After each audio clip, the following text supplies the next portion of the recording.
Hey guys, today I'll be teaching you guys how to make palazzo trousers. So guys, if you've not subscribed to my channel, please subscribe. I'm gonna give you some minutes to subscribe. Please subscribe and watch the video till the end. Thank you. Hey guys, so this is the fabric we're going to use for the palazzo trouser. This is the fabric we're going to use, and we're going to use step. This step is for the measurements, and these scissors is for cutting when I'm done drafting. So I'm going to cut it off.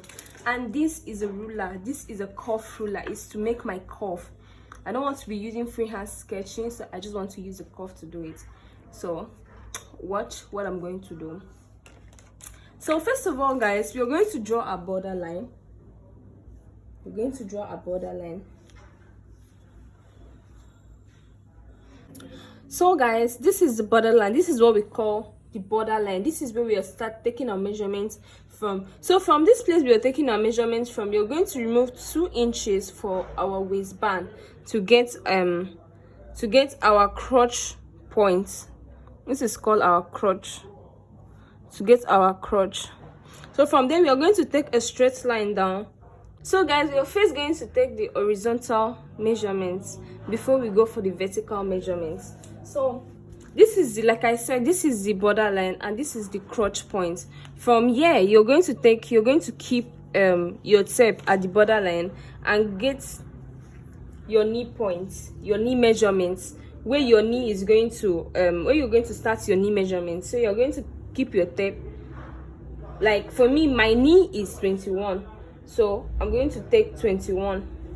So guys, I'll be using my length measurements to be 42.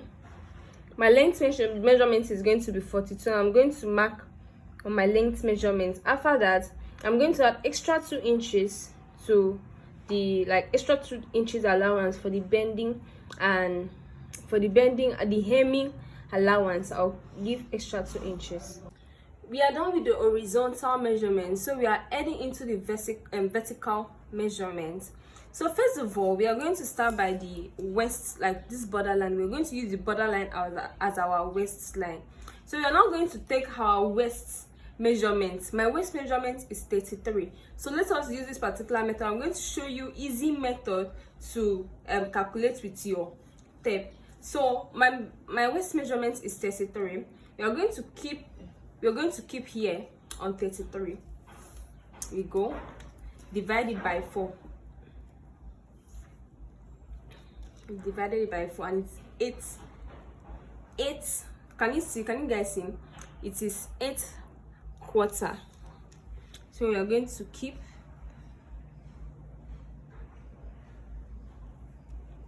and get our 8/4.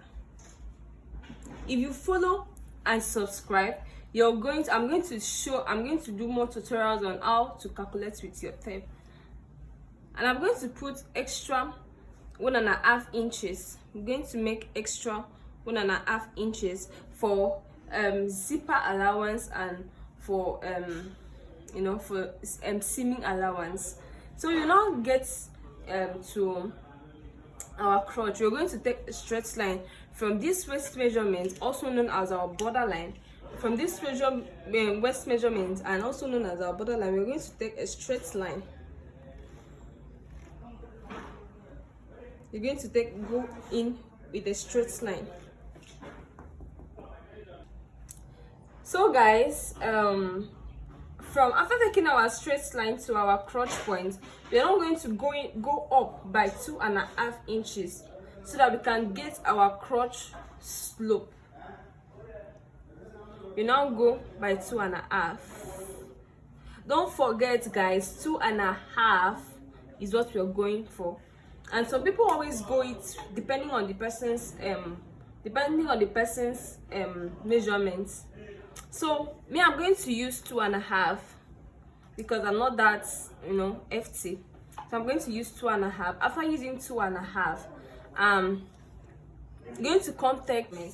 So I want it to be a little bit big. So I'm going to use 10. I'm going to use 10. Which is 20. I'm going to use 10. and I'll put extra inch. I'm going to use one here. Let us use one for the allowance, and I'm going to do the same thing because I want it to be from this my knee. I want it to go down, so I'm going to still use 10 here, and also use 1 inches. Yeah, so let's us take the curve. So guys, this is the line. I'm done making the curves. And we're about to cut now.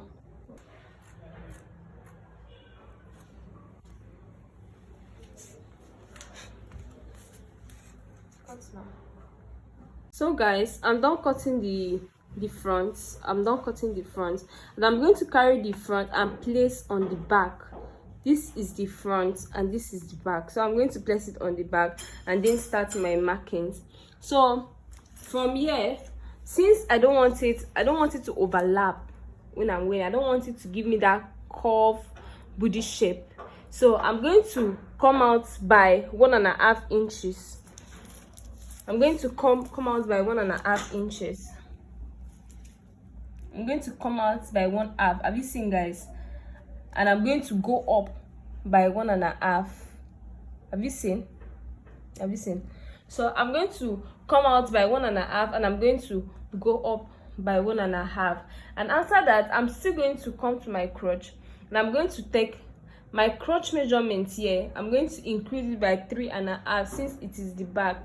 So when you're doing the back, when you're cutting the back, you have to increase everything. You're going to increase it. I'm going to increase it to 3.5. Mind you, the front I use 2.5. The back I'm going to use 3. While I'm using it that way, so that I'm going to get my ease. Let me explain something to you guys. 1.5. I'm using 1.5 for ease. Sorry, I'm using 2 inches for ease, and I'm using 1 inches to replace with this side I already cut off.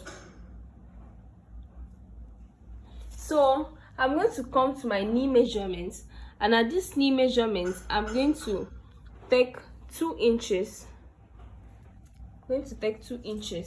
Till the length. While I'm making it 2 inches, because I want the clothes to be very, very free.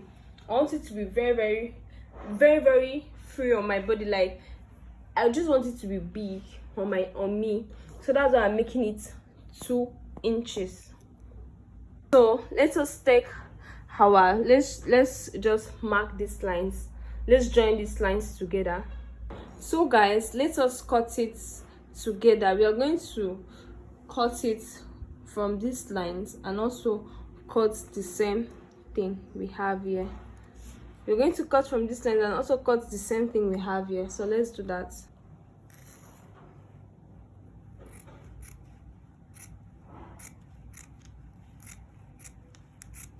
So guys, this is this waist sloping. I'm going to slope the waist from the back. I don't want to slope it from the front. Some people slope from the front, some people slope from the back, but I love sloping mine from the back.